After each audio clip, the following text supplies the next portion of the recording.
오늘 본문의 말씀으로 십자가의 갈증을 넘어서라는 제목으로 하나님 말씀 함께 나누도록 하겠습니다.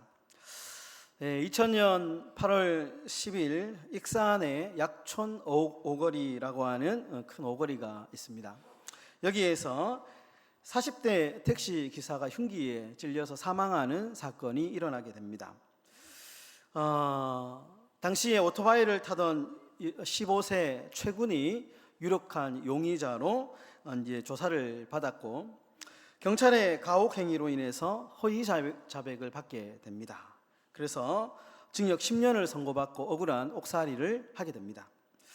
그런데 2003년에 진범이 잡히게 됩니다. 그런데 검찰은 불기소 처분하고 수사를 제대로 진행하지 않게 됩니다. 2010년에 이제 10년간의 옥살이를 하고 출소한 최 씨는 재심을 청구하게 됩니다. 그리고 재심 청구 6년 만에 2016년 11월 17일에 재심에서 이제 무죄를 선고받게 되고요. 국가의 불법 행위가 인정되어서 이 최 씨는 16억 원의 국가 배상을 받게 됩니다. 그래서 이 스토리는 또 영화 재심이라고 하는 영화로 다시 만들어지게 됩니다. 그러니까 무려 16년 만에 이 억울함을 풀게 된 아주 참 안타까운 사연이 됩니다. 이런 참 억울한 사건이 많죠. 그러나 이렇게 이 최 씨처럼 자신의 억울함을 푼 사건은 몇 안 되는 것이 참 안타까운 일입니다. 여러분, 영화 몇 해 전에 이 변호인이라고 하는 영화가 있었습니다. 변호인. 이 변호인을 보면 죄 없는 대학생들이 고문을 막 당합니다. 예전에 그 부림 사건인가요?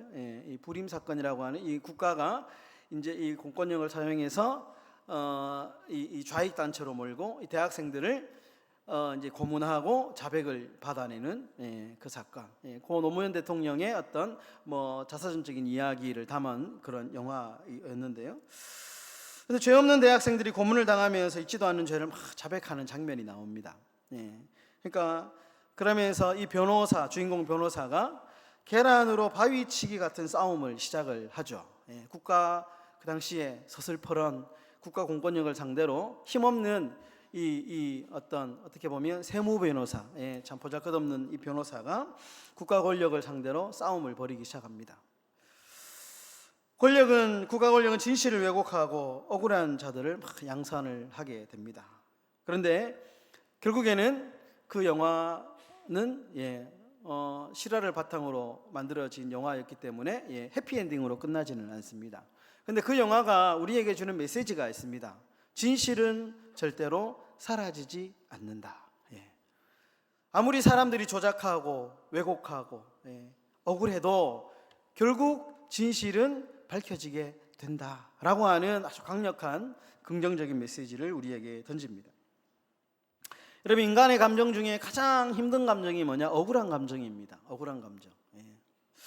내가 하지 않은 일로 비난을 받거나 정말 열심히 했는데 보상을 받지 못하거나 도리어 폄하를 당할 때 이 마음에 일어나는 이 감정은 뭐 슬프다, 안타깝다, 뭐 이런 어떤 단순한 감정을 뛰어넘어서 아주 깊은 상처를 남기게 됩니다. 그래서 이 억울한 감정은 인간이 가지고 있는 감정 중에 가장 힘든 감정이다라는 거죠. 오늘 시편의 저자 다윗은 지금 매우 억울한 상황입니다. 사람들이 다윗을 지금 비방하고 이유 없이 오해하고 그를 비방하고 욕하고 있습니다. 그런데 누구도 다윗의 마음을 지금 알아주거나 위로해 주지 않습니다. 그런데 여러분, 다행스럽게 오늘 이 시편의 말씀은 예수님께서 억울한 죽음을 십자가에 당하시면서 그 쓴 포도주를 마시면서 인용하신 시편의 말씀이고요. 그리고 오늘 이 시편의 말씀은 억울하게 당하는 우리 삶의 수치와 모욕이 어떻게 영광으로 바뀌게 되는지 놀라운 영적인 비밀을 우리에게 가르쳐 주고 있습니다. 두 가지를 살펴보도록 하겠습니다. 첫 번째 원칙은 사람의 위로가 아닌 하나님의 긍휼을 구하라, 그렇게 말씀합니다. 여러분, 다윗은 지금 사람들의 오해와 비방 때문에 매우 억울합니다. 그래서 다윗은 지금 자신을 위로해 줄 사람을 찾아다닙니다. 근데 문제는 아무리 사람을 찾아다니고 위로의 메시지를 받고 싶은데 다윗을 진심으로 위로해 주는 사람을 찾을 수가 없습니다. 20절의 말씀입니다. 20절의 말씀 다 같이 읽도록 하겠습니다. 시작. 비방이 나의 마음을 상하게 하여 근심이 충만하니 불쌍히 여길 자를 바라나 없고 긍휼히 여길 자를 바라나 찾지 못하였나이다. 아무리 자신의 억울함을 알아줄 사람을 세상 가운데 찾아도 찾을 수 없습니다. 그러다가 결국 다윗이 한 가지 중요한 사실을 깨닫게 되는데요, 하나님만이 진정한 위로자가 되신다라는 사실을 다윗이 비로소 깨닫게 됩니다. 오늘 17절과 19절의 말씀인데요, 먼저 17절의 말씀 다 같이 읽겠습니다. 주의 얼굴을 주의 종에게서 숨기지 마소서. 내가 환난 중에 있사오니 속히 내게 응답하소서. 19절입니다. 주께서 나의 비방과 수치와 능욕을 아시나이다. 나의 대적자들이 다 주님 앞에 있나이다. 사람을 막 찾아다니다가 다윗이 그제서야 중요한 영적인 원리를 깨닫게 됩니다. 사람이 나의 위로자가 아니구나. 하나님만이 나의 비방과 수치와 능력을 아시는 분이구나. 비로소 그는 진정한 위로자를 만나게 된 것입니다. 여러분, 오늘 요즘에 우리가 스마트폰으로 SNS를 많이 합니다. 보통 우리가 일상생활에 맛있는 맛집을 가거나 좋은 꽃 구경을 가거나 하면 사진을 찍어서 이렇게 올립니다. 카카오톡에 같은데 이제 프로필 사진에도 올리고 이렇게 하죠. 그러면 사람들이 보고 좋아요 이렇게 눌러줍니다. 댓글도 달죠. 야, 부럽습니다. 이렇게 좋은 그런 어떤 의미의 그런 이제 댓글도 남기고 좋아요를 누르고 하죠. 여러분, 그런데 그렇게 많은 사람들이 좋아요를 눌러도, 내가 그렇게 좋아요를 많이 받아도 여러분, 사실 우리가 뒤돌아서면 그 사람들이 누른 그 좋아요가 우리를 위로해 주지 못합니다. 아무리 많이 사람들이 공감을 해주고 잠시뿐이죠. 한때뿐입니다. 뒤돌아서면 더 큰 공허함이 찾아오기 마련입니다. 여러분, 사람의 위로는 유통기한이 짧은 사탕과 같다라는 말이 있습니다. 여러분, 사탕은 입안에 넣으면 얼마나 달콤합니까? 그런데 얼마 지나지 않으면 금세 녹아 사라지죠. 사람의 위로가 그렇습니다. 사람의 위로가 참에 좋아요 해주면 너무 좋죠. 기쁘고. 그런데 이 기쁨과 위로는 오래 가지 못합니다. 금방 사라집니다. 여기서 우리가 깨닫는 것이 있습니다. 진정한 위로는 그 사람의 좋아요가 아니다라는 겁니다. 여러분, 여리고 성문에 앉아있던 맹인 바디메오 잘 아실 텐데 한번 생각해 보십시오. 맹인 바디메오가 예수님께서 자신의 앞을 지나간다는 소리를 듣고 큰 소리로 외칩니다. 다윗의 자손 예수여, 나를 불쌍히 여겨주십시오. 예수님의 긍휼을 구합니다. 크게 소리치니까 주위 사람들이 말리죠. 시끄럽다고. 맹인 바디메오를 시끄럽다, 조용해라, 꾸짖고 말립니다. 사람들은 바디메오의 고통에는 관심이 없습니다. 만약에 바디메오가 그 사람들의 소리에 주눅 들고 그저 사람들이 주는 그 부스러기 도움만 받고 살았다면 바디메오는 그 자리를 결코 떠날 수 없었습니다. 평생 그 길가에 앉아서 구걸하면서 그렇게 살았을 것입니다. 그런데 바디메오는 그 자리에서 예수님의 긍휼하심, 나를 도와주십시오, 그렇게 부르짖었고 그 부르짖음에 예수님께서 응답해 주셨죠. 여러분, 19세기 영국의 위대한 설교자 찰스 스펄전 목사님은 평생 심한 우울증과 통풍에 시달렸다고 합니다. 수많은 성도가 그를 위로하고 응원했는데요, 그런데 그는 종종 서재에서 혼자 울면서 이렇게 기도를 했다고 합니다. 나는 사람의 위로가 솜사탕처럼 달콤하지만 배를 채워주지 못한다는 것을 알았다. 오직 하나님의 긍휼이라는 거친 빵만이 나를 살게 한다.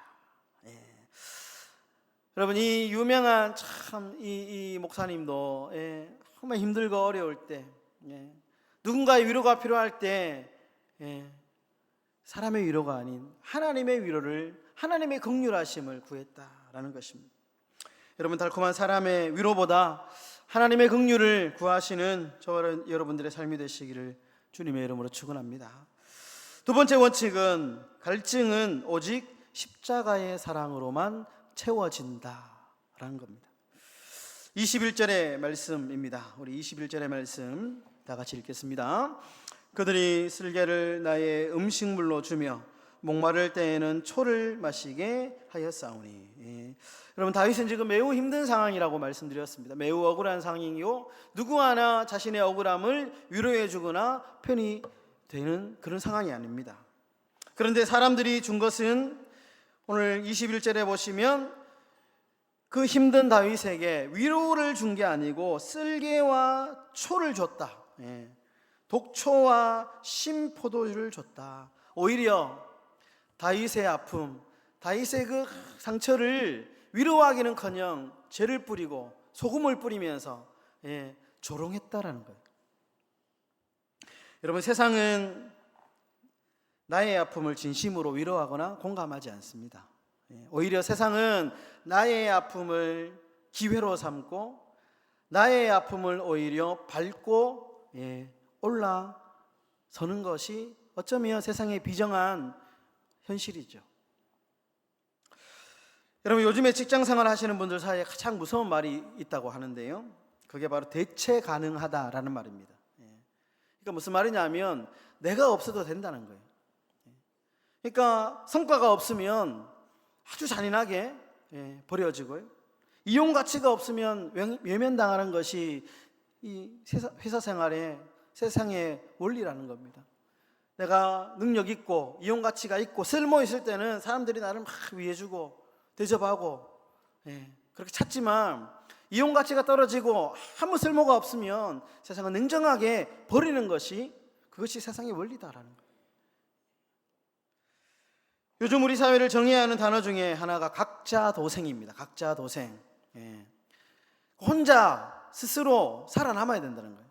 그럼 진짜 그렇습니다. 세상을 보면 누구 하나 나를 말로는 이렇게 할지 몰라도 내 인생을 대신 살아주지 않습니다. 누군가를 믿기보다 각자 알아서 살아남아야 하는 것이 오늘날 비정한 현실 세계입니다. 그럼 그래서 어떤가요? 그런 세상에서 살아남기 위해서 사람들이 수단과 방법을 가리지 않고 돈을 모으고 출세하려고 합니다. 어릴 때부터 애들을 이 입시의 현장으로 내몰죠. 그 이유가 뭐냐? 사람들에게 무시당하지 않기 위해서, 세상에 인간답게 살기 위해서. 나는 이렇게 살았지만 우리 자녀만큼은 그렇게 살지 않기를 바라는 마음에 각자 도생하려고 하는 생존 전략을 어릴 때부터 가르치잖아요. 여러분, 그런데 영혼의 갈증은 출세나 성공으로 해결되지 않습니다. 아무리 맛있고 비싼 음식을 먹어도 영혼의 갈증은 해결되지 않습니다. 아무리 좋은 세상에 좋은 여행을 가고 구경을 해도요, 영혼의 갈증은 결코 해결되지 않는다라는 겁니다. 여러분, 영혼의 갈증은 오직 예수님의 십자가 사랑만으로 채워지고 해결되는 줄 믿으시기를 주의 이름으로 축원합니다. 우리 옆에 계신 성도들님께 이렇게 한번 인사하겠습니다. 나의 갈증은 주님만이 채우십니다. 이렇게 인사하겠습니다. 나의 갈증은 주님만이 채우십니다. 여러분, 이 고백이 저와 여러분들의 믿음의 고백이 되시기를 예수님의 이름으로 축원합니다. 말씀을 맺도록 하겠습니다. 장자의 우화 중에 학철지부라는 사자성어가 있습니다. 학철지부. 수레바퀴 자국 고인물에 사는 붕어라는 말입니다. 수레바퀴가 이렇게 이제 비가 온 이 물이 고여 있는 이제 이 구덩이를 지나고 나면 수레바퀴에 이렇게 자국이 남는데 거기에 물이 고이죠. 거기에 사는 붕어라는 말입니다. 그러니까 붕어는 당장 물 한 바가지만 있으면 당장은 살 수 있습니다. 그런데 물이 말라버리면 붕어는 살 수 없죠. 그럼 붕어에게 정말 필요한 것은 그 한 바가지의 물이 아닙니다. 영원히 목마르지 않는, 강해서 살아야 되죠. 붕어는. 여러분, 우리가 세상에서 구하는 세상의 위로는 수레바퀴 자국에 고인 물과 같다라는 겁니다. 잠시 사람들이 좋아요 해주고 위로해 주는 것은 잠시 우리의 마음을 위로해 줄 수 있고, 시원하게 해줄 수는 있을지 몰라도 금세 말라버립니다. 우리의 영혼은 강물에 살아야 됩니다. 성령의 강물, 은혜의 강물, 말씀의 강물, 사랑의 강물에서만 우리의 영혼은 마르지 않는 생명력을 소유할 수 있다라는 것이죠. 여러분, 역사상 가장 넓은 땅을 정복했던 알렉산더 대왕이 아주 유명한 일화가 있습니다. 그는 인도 접경지까지 땅을 정복한 후에 어느 날 막사에서 펑펑 울고 있었다고 합니다. 병사들이 놀라서 묻습니다. 왜 울고 있습니까? 그러자 알렉산더가 이렇게 대답을 했다는 겁니다. 더 이상 정복할 땅이 없어서 슬프다. 그러면 세상을 다 정복하면 끝날 줄 알았던 그 영혼의 갈증이 정복이 끝나자 갈고를 잃고 절망으로 변했다. 여러분, 이 이야기가 우리에게 주는 놀라운 교훈이 있습니다. 세상에 아무리 좋은 것들은 있다 할지라도 우리의 영혼의 목마름, 영혼의 갈증은 채울 수 없다라는 것입니다. 여러분, 영혼의 갈증은 세상의 것들로 절대 해결되지 않습니다. 바라기는 생수의 근원 되시는 그 예수 그리스도로 인하여 영혼의 목마름을 해결하시고 믿음의 삶을 살아가시는 저와 여러분들의 삶이 다 되시기를 예수님의 이름으로 축원합니다.